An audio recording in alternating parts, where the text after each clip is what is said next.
Yuda. Doni Pangilinan pinagmamalaki si Bel Mariano.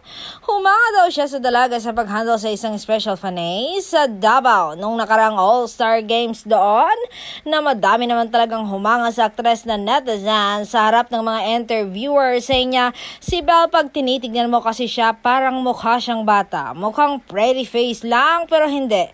Malalim siyang tao. She's beautiful inside and out.